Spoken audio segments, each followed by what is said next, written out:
EU5 version 1.1 is finally here, ladies and gentlemen, after having been in beta for this past month. And I know what you're all thinking. Hawk, we need you to tell us if this version is any good. Is it better than the last one? Is it worth updating? How do countries behave? How does this whole thing work? And don't worry, ladies and gentlemen, that's exactly why I'm here today. Because for the past month, I have been playing on the beta version of the 1.1 update. I've done 10 or so full games where I've experienced everything that goes on around the world. And that's exactly what I'm going to be telling you about today. All of the latest and greatest changes. What's changed for the better? Has anything changed for the worse? And is it worth updating? But spoiler alert, I think 1.1 is, well, actually really good. So without further ado, ladies and gentlemen, let's jump in and you'll hear from me what I think are the most important things you need to know about EU5 version 1.1. Alright, here we are in game, ladies and gentlemen, and just for this video, just so you guys know, it's not like I'm gonna be boring you with going into the patch notes and stuff like that and reading off every single change, that's happened in 1.1. You can do that for yourself. I know most of you can read, so I'm just gonna be going over, the general vibe, the general feel of the game, and some more important changes. But yeah, here we are as Naples. I mean, I just clicked on them randomly. It doesn't matter. We can swap around with countries, and obviously, the first thing we want to get to here, man, is Europe. One of the biggest complaints that everyone had, and probably one of the worst things about the previous official public version 1.0.11 was the Holy Roman Empire. You guys know what happened over here, man. As soon as the game started, the empire had a hard time defending itself. It had a hard time electing emperors. Aggressive expansion really wasn't that bad. And what we all ended up getting was a mega Bohemia blob over on this side. And they usually, went up north and ate up all of these guys, or went this way and ate up all of this. And if you played until the end game, Bohemia pretty much ended up owning all of this. Over on the other side, France was doing the same thing, right? France was pushing mainly into the Low Countries right here. These guys were so weak. Then, of course, over into these guys, and no matter, how many coalitions formed, they didn't even declare, and France was simply unstoppable. Sometimes England did it as well. Denmark came in from the north. Milan came in from the south. And I'm very glad to say, ladies and gentlemen, that this almost doesn't happen anymore. So the HRE, is finally working, yeah, kind of like it's supposed to. And the reason for that is because antagonism has been increased pretty significantly over in the HRE, right? If you're playing any of these small countries, obviously you won't really feel an impact because you're a small country, you're fighting other small countries, you're getting CBs pretty slowly and stuff like that. But now, also, whoever becomes the emperor, which is usually Bohemia, they're not that tempted into expanding in the Holy Roman Empire. France, in most games, like I just said, I've played about 10 or so real games over here, and out of those games, man, most of them have been in Europe. France has really only done the France things 1 or 2 games. It's not like they don't expand into these guys, at least in my experience, but they won't really do it that much. They'll push a little bit over here into these, French guys that are in the HRE, and that really only happens, when the Holy Roman Empire doesn't have an emperor and stuff like that. And sometimes they'll go into the Low Countries. England has done it once, but really as a whole, the HRE is a lot more stable, and that of course does come down to a little bit of Austria being quite a bit more powerful, but really it's 50-50 with them whether they'll be successful or not. So yeah, man, HRE working a lot better. If these guys do push into the HRE, which, like I said, has happened only really 1 or 2 out of the 10 or so games that I've played, they really don't do it that much. The HRE has more members for a way longer time, and of course, bigger countries do emerge. It's not like they won't. That really should happen, but it does take quite a while from the HRE to go down from let's say, I don't know, 300 or so countries down to like 150 or whatever, right? It takes a little bit longer, so I'm very, very satisfied with the changes to the HRE. You rarely see mega blobs within it, of course, talking about Bohemia, and when these guys, the other guys, do expand, they don't really push in that much. Of course, it's down to the antagonism, but also it's down to the coalitions, because of the antagonism, now we get way more coalitions and way bigger ones, but they are actually capable. They do actually declare the coalition war on these aggressors. Now, in my experience, when these guys do gang up on France, it's usually like, like this part of the countries right here. And the problem with those coalitions is they don't usually got a big guy in. Right, Bohemia is almost never in them. Austria is sometimes in, but they still need bigger guys to beat up France, because still 100 small guys isn't better than one big guy. They don't merge their armies together, and they can't defeat France because of that. Otherwise, they would be able to. So that's one more change I'm hoping comes into effect, you know, sometime in the future. Small guys actually being able to work together. So that's another thing the coalitions do declare. Like I said, France, they can't defeat, but Hungary, oh my God. What they do to Hungary is simply crazy. Now, that's another change I'm going right into. I'm going to get back to the HRE in a second. But Hungary, for example, blows up like completely like EU4 style. Well, not EU4 style, but most games. Because when the HRE finds itself without an emperor, Hungary does push into like these southern, like the Slovene guys over here, you know, Silly, Salzburg, I know it's not Slovene, but you get the point, like this region right here. They push into Austria. They get a mega aggressive expansion. The problem here, however, is Bohemia is also angry, right? So Bohemia, Austria, if it's left, and a lot of these guys over here, they do end up coalitioning Hungary. They make them absolutely blow up. Because of that, Poland pushes in, Moldavia pushes in, Wallachia pushes in, Bosnia breaks free. I've seen Bosnia do independence war, Croatia, Serbia, all of these guys, you know, push into Hungary. They make it blow up. And because of that, we actually have Romania forming in quite a few of our games. So that's pretty interesting and pretty awesome right there. So the coalitions, man, when it's not France, are actually capable, and they can actually beat up the aggressor very nicely. So yeah, just it really does come down to France being too powerful. But another thing I'm going to get into with the HRE is, you guys know we got the Guelphs and the Ghibelline situation starting, you know, a couple of months after the game starts, where the Italian guys decide to leave or stay in the HRE. But because Bohemia usually ends up the emperor, they're too strong, and the guys end up staying in the HRE. Dude, I honestly haven't seen them leave in a while. So that's another thing that needs to be tweaked right here. I feel like these guys should end up leaving the HRE about 70% of the 75% of the time, whereas now they end up staying about 99% of the time, right? So that's another thing right there. But yeah, that's my main thoughts on, you know, the whole HRE stuff right there. Playing as a small guy within the HRE is awesome. You know, Low Countries is still pretty difficult, obviously because of France, but that's you know, that's just how it is.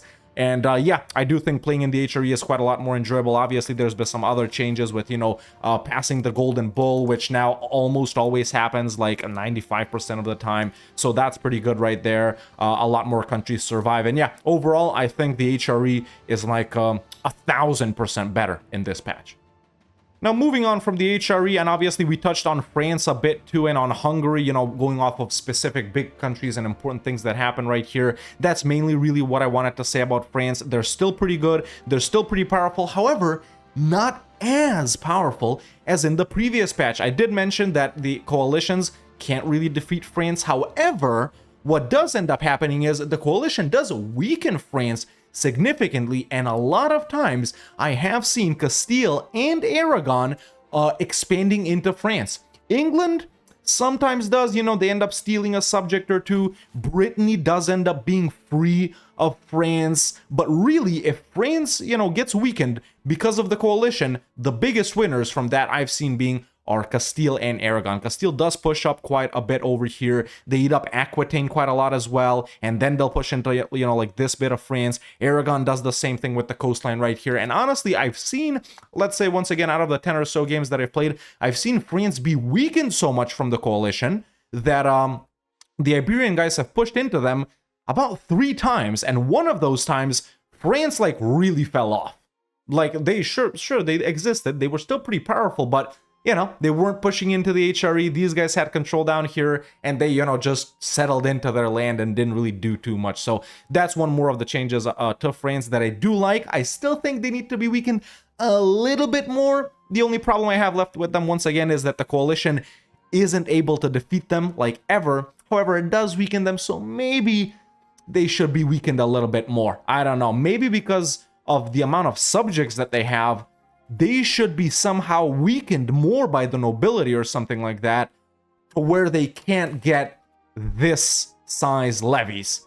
I feel like as long as they have subjects or something like that, their levy size should be decreased, just going off of like roleplay and stuff like that too. But yeah, moving on from France, man, because I mentioned Castile and Aragon, we're gonna go down to Iberia. Obviously, you guys know, man, since the game released, Castile super aggro on Portugal and Aragon and Navarra, and those never aggro on Granada. I'm going to mention positive and I'm going to mention negative things here too. A positive thing is that Portugal does start off with a truce with Castile now.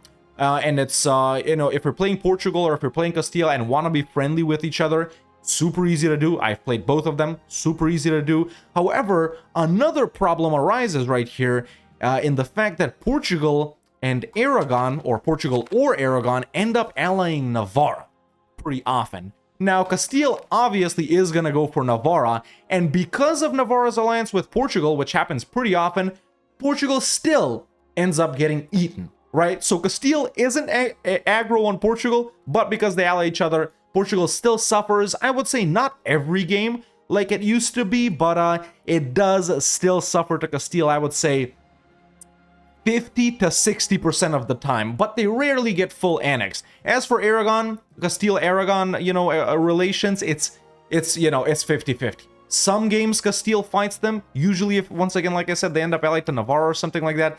Some games it doesn't. Iberian wedding obviously never happens, and you get Spain formed by Castile, I would say 60 to 70% of the games, and then moving on to, once again, another problem, it's Granada. So Castile wants to eat up Navarra, Portugal, Aragon so bad, but they never go for Granada. Now, obviously, I understand why the AI thinks like this. It's a completely different religion. It's a completely different culture. So I would say they go for Granada a little more often than in the previous patch. Let's say in previous patches, if they only fought Granada like 20% of the time, now they fight Granada 30 to 40% of the time. And they do end up taking Granada and Morocco, or they'll just eat up half of it. Sometimes that happens too, but they get rebellions down here so often. I don't know who I was playing. I was playing somewhere over here. Dude, Castile ate up Granada. Every 5 years, I'd see Granada back up. Just because it pops out of Castile. They do a little war. Castile beats them up. So Castile, it doesn't eat up Granada as often as it should. And when it does, it has a hard time managing this region. So that's one more thing I think Castile should be made more aggro on Granada. But yeah, that's my thoughts on Iberia. So we covered Iberia. France, we covered the HRE. Now let's move on while we're here to Italy. Why not? No, over in Italy, the situation is pretty good. It always has been pretty good, honestly, ever since the start of the game. Like, North Italy, along with the Balkans, for me, is the two most fun regions to play in EU5. These guys up here, all pretty standard. Obviously, the Italian war situation, that comes on later, once again, sucks because nothing really happens. You got the 3 Italian leagues, the French league, the Iberian league. Not really relevant talking about that. I did mention the Guelphs and the Ghibellines. But, I already said what I wanted to about that. Really, what I mainly want to talk about is Naples right here, because Naples is one of the strongest countries in Europe. I'd say top 5 for sure. It has a big population, it's pretty rich, and obviously it goes super aggro on all of Italy. And of course, that's one of the reasons the Italian wars later on don't really work. But I have no problem with Naples eating up Sicily, which, it usually does. It did the previous patch as well. I got no problem them expanding up here as well, but the thing is, they're so powerful and they expand so quickly, but still don't really end up getting coalitions because, it's not that quickly for them, but you play 100 years and, Naples is up to here. I'd say about 70% of the time. Once again, I'll say I have no real problem with that. I think they should be slowed down a little bit more. Obviously, if these guys do end up leaving the HRE, that'll actually speed them up even more, but I feel like Naples shouldn't be so willing to fight the Pope. That's my main problem right there. I feel like Naples shouldn't be that willing to fight the Pope. And, if these guys end up eating this, and interestingly enough, they never go up here. They stop usually like right around here.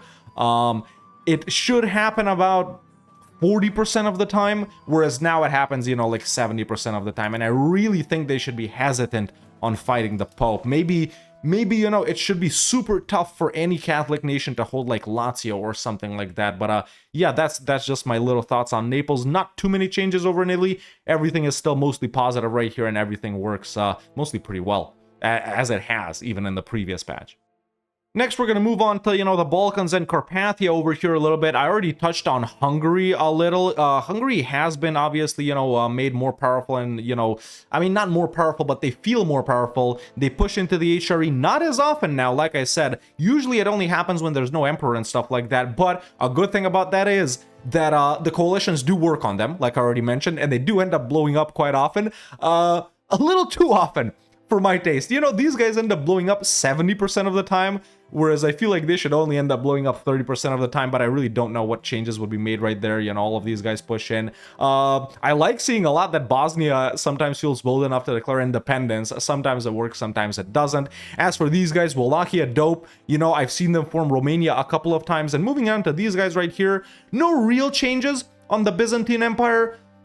Most times they die, sometimes they don't. It's about the same as it was in previous patches. I'll say one thing, Serbia has been made a little bit more aggressive in some way. Now, they actually do declare the war against Byzantium, and they nab, Macedonia right here, which enables them to become an empire. However, they don't know that they're going to become an empire, and they end up releasing subjects right here. So they don't end up becoming an empire, and then they don't do anything. And Bulgaria, I'd say in 90% of the games, ends up becoming more powerful, honestly the most powerful country in the Balkans. They expand quite a lot into Serbia, quite a lot into Byzantium, and they even push into Anatolia quite a lot. And off of that, I'm actually going to move into Anatolia, talking about the Ottomans. Ottomans are also pretty much the same as they were in the previous patch. They end up owning this. Sometimes they'll go for all of Anatolia.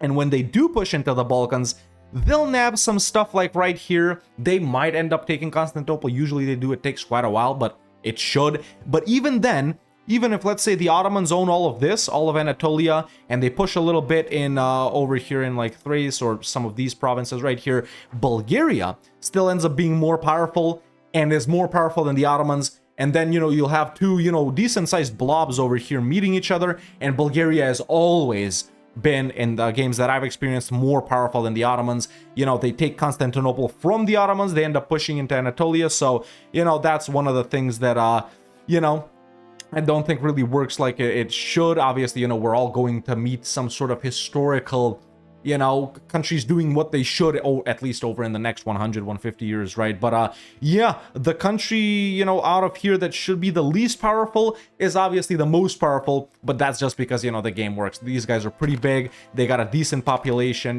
they're stronger than Biz, stronger than the Ottomans, stronger than Serbia, stronger than Wallachia. So just because of the way the game is, these guys end up being more powerful. I know during this time period, these guys kind of fractured once this guy dies, I think. And that's really when they fell off. That obviously isn't well represented in EU5. Maybe they'll sometimes eventually get a disaster or something like that. But yeah, in my experience over in this region, Ottomans, Biz, about the same. This is fun right here, but Bulgaria does end up being quite a lot more powerful. Obviously sometimes you have Eretna owning all of this. Moving on a little bit this way, Georgia does end up being powerful in most games. Not a lot to say about these guys right here in Egypt. And one thing I'm also glad about, moving on to this region up here, is that the Golden Horde does blow up. I've seen these guys blow up about 70% of the time in my games, which is awesome. The real successors don't emerge, and you really won't see a strong horde like replace them or replace most of this territory that we can see. Obviously not talking about anything this way, talking about strictly the European stuff, but as it was in most games, Kiev does end up being the most powerful country here. They already are pretty much the most powerful country over here anyway. Now with the Golden Horde blowing up more often, though, they do expand quite a lot more, at least over here a little bit, and they eat up some of these small guys right here. Moving on to Russia a little bit, I have seen a bigger Muscovy. Sometimes actually it's a Vladimir too. Yeah, these guys end up becoming decently powerful in a lot of the games, but still, by far the biggest and most powerful Russian country is Novgorod, and they do end up staying the biggest and most powerful country, I'd say, most of the time. Whereas these guys over here, if they do end up becoming powerful, they just end up going down south because the Golden Horde blows up. And yeah, that's about the changes I've noticed for that region. Going over here, Poland does seem to be a little more aggro than in previous games. You know, the Teutons and the Livonians are still never wiped out, but Poland does end up expanding quite a lot when Hungary blows up down here, and a lot of times into Galicia and Volhynia right here, which, you know, they did do, so I'm glad to see that. Sometimes they push into the HRE. I've really only noticed that when Bohemia starts blobbing, and obviously the coalitions do work on Bohemia as well, and then, you know, there's no emperor, and then Poland will push a little bit into the HRE, but they'll go for like stuff here or over here. Doesn't happen too much, which is good, but yeah, Poland is a little bit better too. Next, we're going to get into some of the other changes right here, you know, that are not, you know, vibes and experience based like I've been talking about so far, that I think are stuff you need to know. Obviously, we got 7 speeds now, which is interesting, but it's not like, you know, this is speed 5 and speed 7 will make you zoom. Basically, speed 5 is speed 7, and, you know, the ones in between are sort of like half steps, you know, 3.5, 4.5, and stuff like that. But regarding speed, man, I'll touch a little bit on performance, and this is actually one of the things I think is worse in 1.1. I think performance, you know, I don't have stats or anything, I haven't measured, but it just feels like performance is worse. Now, some people have been saying, you know, switching to Vulkan has helped them. I've been on Vulkan ever since the start, so I really wouldn't know about that. And I do have a pretty beefy PC. I got a 5080, I think it is, and a pretty good processor. I forgot what it was. 9800 X3D is what I got. And performance, I do feel like definitely gets worse. But yeah, that's just something I do want to mention. Not sure if everyone is going to have the same experience. Obviously, that's a little bit connected to the speed. Something that I can't show right now because I'm actually in game. If we actually hop out, I guess we'll be able to see it. But, you know, there's a setting for AI aggression, which is, you know, there's like 3 levels. There's like non-aggressive and aggressive and, you know, very aggressive and stuff like that. I feel like most people will just play on the regular one, regular AI aggression. If you turn it up to the max, it's probably going to be closer to what you're experiencing or have experienced in 1.0.11, the previous update, whereas normal, they're a little bit more toned down, and I feel like a little bit more how they should be. I don't recommend anyone play on, you know, the least aggressive AI version, or honestly, even on the most aggressive. I think we'll be good on you know, on that middle level. Next, something else I want to show over here. I don't know if it'll be available before we occupy it, but there we go. Just a little declaration with Naples on Sicily. So as you know, there's no like CB, like a reconquest CB like there was in EU4. I really think there still should be, even though you know, you can create stuff like that. But let's say you're at war with Sicily right here. We do have what you call it, return core. There we go. So this has finally been added. For example, return Messina to Naples. And, you know, just taking a look at the stuff right here, I actually haven't examined this at all. It's 3.17, 0.65. If we do it like this, it's 2.61, 8.93. So it does make sense to use these things. Obviously, you don't have to do it just for yourself. You can also do it for subjects and stuff like that. But return core has been added, which is an awesome change. We can even make...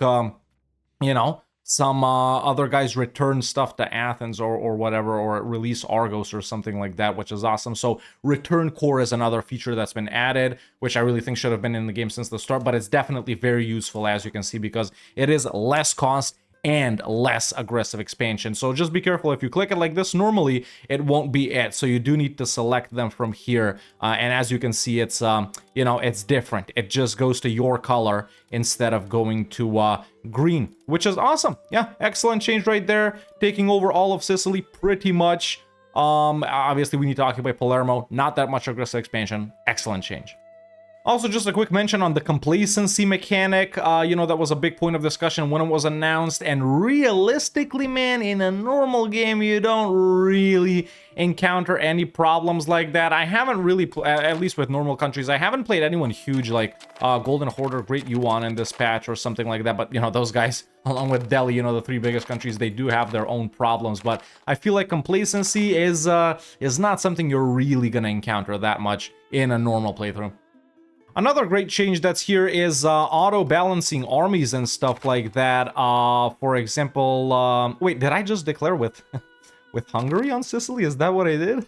Or was it Naples? I did it with, yeah, okay, with Naples. But yeah, going back to Naples right here, another excellent change is that, you know, they've added auto balancing and auto templates for armies, which is awesome. Obviously, you can't see it too much right here, and let me actually raise, raise levies right here so you can see it a bit better. There we go, levies are up. So for example, we got these guys right here, right? And then you just go to balanced army right here, and you can select balanced army, and you know, obviously it balances everything. Obviously we don't have artillery or whatnot to showcase at max, but yeah, with the cavalry meta still being the meta, kinda, you know, you do want to do cavalry on flanks right here, and the army will keep getting rebalanced to that, which is absolutely awesome. Obviously we don't have cavalry, so we can show it off, but this does work pretty well. You can still, you know, do manual formations and stuff like that, but you know, obviously just clicking auto cavalry on flanks is way better because sure, formation setting is cool and all, but later on when you have professionals, let's say you got, I don't know, 5,000 of them, but you know, you want to bring everyone together. And speaking of everyone together, you can see as soon as we raise levies, all of them are going, you know, straight to Naples, which is another thing I want to mention. You know, rally points have been added, which is absolutely awesome. You no longer got to get all of those guys, send them to one location and whatnot. Now they auto gather there, and of course that can be changed. But yeah, let's say you're at war, man, and then you end the war, you disband the levies, and your army, your actual army is, you know, entirely messed up. Instead of going into the template, okay, this guy goes right because he's a horse. I got a cannon. Let's put the cannon in the middle, something like that. You don't got to do any of that. Just go into here, cavalry on flanks. It's as simple as that. So that's another awesome change that has been added that I do enjoy quite a lot.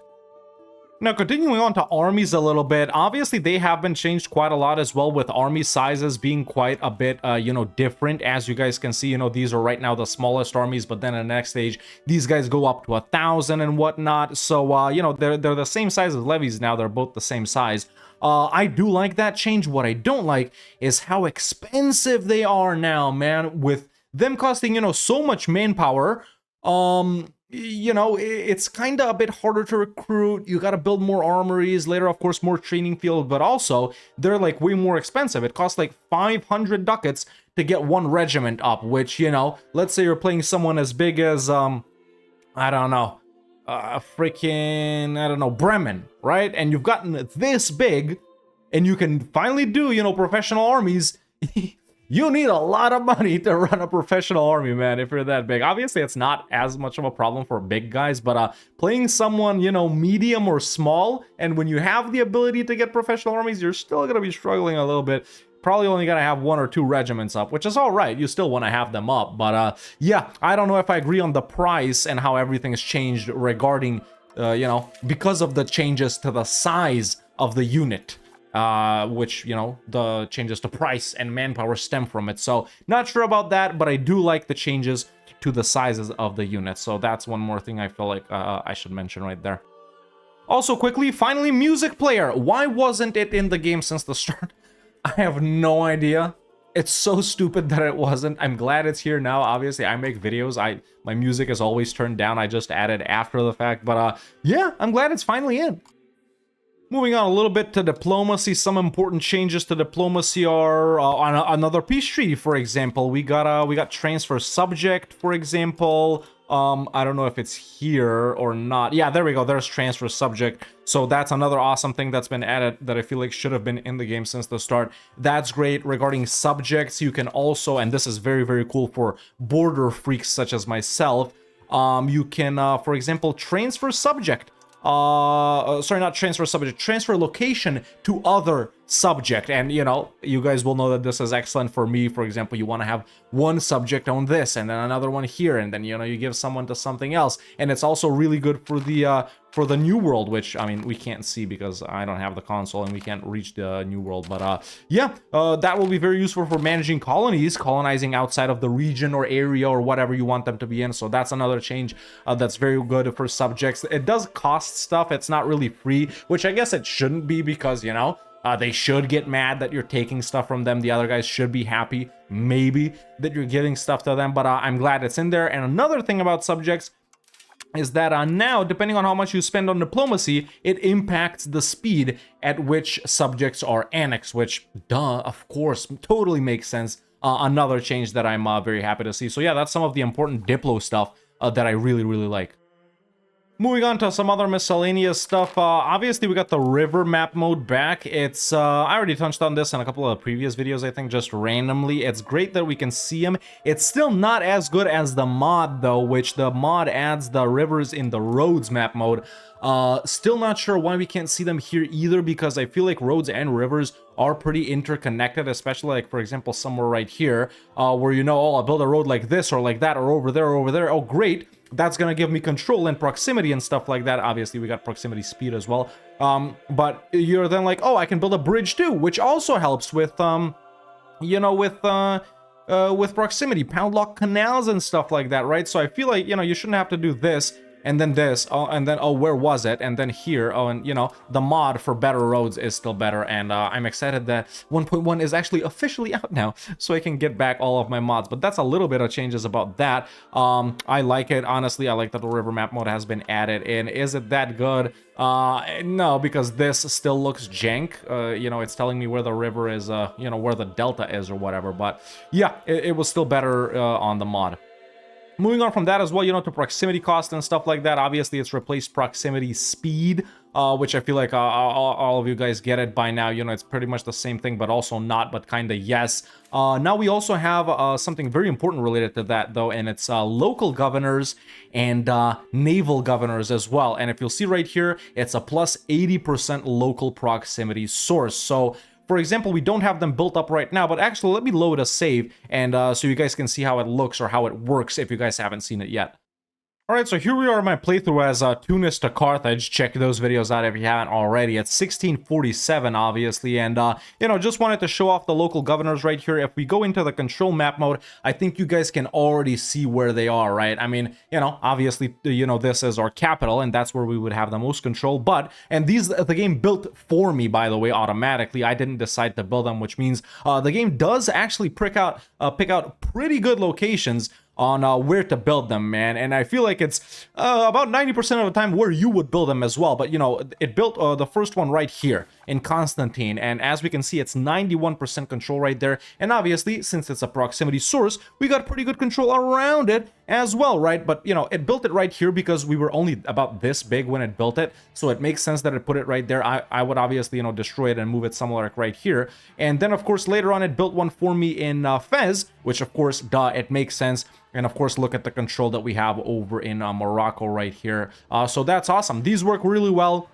Local governors, you can only do on territories that are connected via land to your capital. So for example, you can't build a local governor over here. However, what we do have for that is naval governors, which is, you know, pretty much the opposite of local governor. You know, you can do them when you're naval and stuff like that, and it has to be on stuff that's disconnected from your capital. So for example, you're playing, I don't know, Genoa, you conquer Sardinia, you build one right there. You know, makes sense. I do like this building quite a lot. They are pretty expensive, I'll give you that. So for example, you know, if you're playing someone the size of well, obviously it's 1647, so we can't really tell. But there we go. You can honestly even see the map in 1647 at this point as well. As we can see, France hasn't really pushed into the Low Countries. Bohemia, they decided to blob out. They got beat up by Poland. So this isn't actually that much of an accurate representation, since it is pretty late. But yeah, for example, look at the Bulgaria stuff I was talking about. The Kiev stuff, you know, Hungary, Poland, Austria, Naples over here. They haven't actually taken Rome, which is nice. Oh, that's because I took it. I took it from them, that's right. But yeah, that's how it works. So the buildings are pretty expensive. Let's take a look at them right here. If they even are here. Sorry if I can't see them. There we go. One local governor. It's 6.14 ducats. Yeah, it's usually between 6 and 9. So if you're a fairly small country like Zweibrücken, obviously still lots of control because it's late game, but talking about someone that's this big in the early game, even if you can build them, you wouldn't. Even as Bohemia, you really wouldn't be building it. But you know, once you get to the size of like Castile or Aragon or what Naples is or something like that, that is when you really start putting them down, and it's pretty much like having an extra capital or two, right? You know, you can, I forgot in which age they were, but yeah, you can research them, and there are more ways of getting more, but it's not like you can have 50 of them or 10 of them or whatever. You really only have like 3 or 4 max, I think. I don't know about the late ages, like absolutism or revolutions, but The most I've seen someone have is like 3. So yeah, that's an awesome building that's been added, and I do like it quite a lot. Just be careful, it is actually really expensive. And there we go. Before I hop back into a game, just to show off that AI difficulty preset right here, so you know you can have them on hard, or actually no, AI aggressiveness, that's not it. Normal, there we go, there's AI aggression, normal aggression. So this is the only game rule, just months in between wars. On low aggression, you know, they won't do no CB wars. They'll need like 60 months between wars. They're plus 25% more careful. Yeah, on high aggression, it's you know, AI hates you, only 6 months between wars they're gonna want to take, 100% more aggressive, 25% less careful. So yeah, I feel like normal is the way to go, right? And another little thing I want to touch on here at the end a little bit is the economy. Economy is pretty good, honestly. The most major change you guys will notice is that the estates, you know, as long as they have money, they really do actually build quite a lot of stuff, and they do help out with the economy. So that's an awesome change right there. Not that they didn't do it before, especially the nobles didn't really do it that much, and you know, they only built buildings that are beneficial for them. But now, you know, you'll see all of the estates building not just buildings that are beneficial for them, but also buildings that help out with the economy. But another change which might be tricky for some is the economic situation of a lot of countries at the start. For example, here we are as Castile, the country with the highest tax base in Europe at the start. You'll see it's 86.14.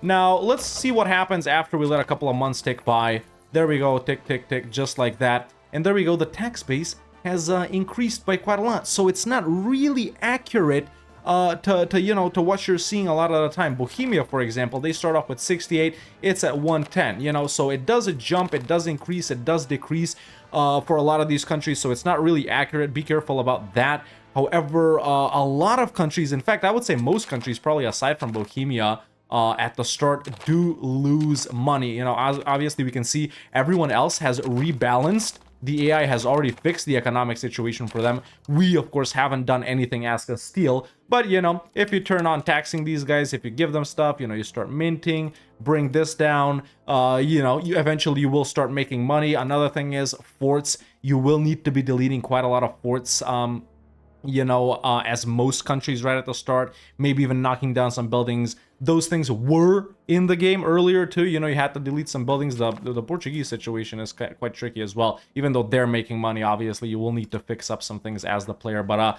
yeah, just be careful about the tax base. If you think someone is rich, maybe they're not that rich. If you think someone is poor, maybe they're not poor. And estates are definitely very, very helpful. So yeah, man. Those have been just some of the most important changes, you know, based on how the way the game feels and how the game works, and something you do think about and encounter in regular gameplay. Obviously, there's just so many patch notes and so many things that have been changed and so many bugs that have been fixed. Some things, you know, might have been more important to mention, but I just forgot. Other things, you know, you're not really going to encounter in every single playthrough, or they're just situational and stuff like that. But I do feel like, you know, 1.1 is an excellent patch, man. I feel like, you know, things are great. The game is still fun. I'm glad the France thing has been fixed right here. Maybe you guys can play in the HRE. So yeah, like I said earlier in the video, man, I've been playing on 1.1, various versions of it, the beta for the past month. I know most of you guys haven't, because Paradox said only 30% of players participated in the beta, which is actually still quite a lot. But obviously, once again, most of you guys won't have played on this. You will have been on 1.0.11. You know, most people don't bother with betas and stuff like that. So yeah, I think everyone will have fun playing on 1.1 even more. It's definitely by far way better than the previous patch, and you know, lots and lots of welcome changes. Like I said, only a few things I'm concerned about, like the army cost and army size, manpower cost, or whatever. And you know, some countries still doing some things that really they should or they shouldn't. But honestly, I've been having fun. I played about 10 games, way better than 1.0.11, and I think you guys will enjoy it quite a lot as well. So to answer the title of the video, if I did make it that, is it any good? Yes, it is very good. It is very good. And I think lots of you guys will have fun. Obviously, not to say that, you know, there aren't stuff that, you know, remaining that should be fixed. You still can't be the war leader if your subjects get a revolt or stuff like that. And, you know, other things need to be fixed as well. But for what they did say they were going to fix, and what they did say they were going to change, and what they did fix and did change, all those changes and fixes are honestly great. So yeah, that's my opinion on 1.1 after having played it for about a month. You guys will be playing it we'll see what 1.2 brings us. And yeah, honestly, I'm having fun and I'm pretty satisfied. And maybe you guys will be as well. If you haven't given it a shot yet, go ahead and do so. But yeah, I think that's all I have to say about that, man. If you enjoyed this little run through of the changes, make sure to leave a like, man. Let me know if you want to see more news or breakdown videos like this. Subscribe if you haven't already for more EU5 content and other stuff too. And I'll see you next time. But yeah, that's it for me for now. Yeah, see you next time. Bye.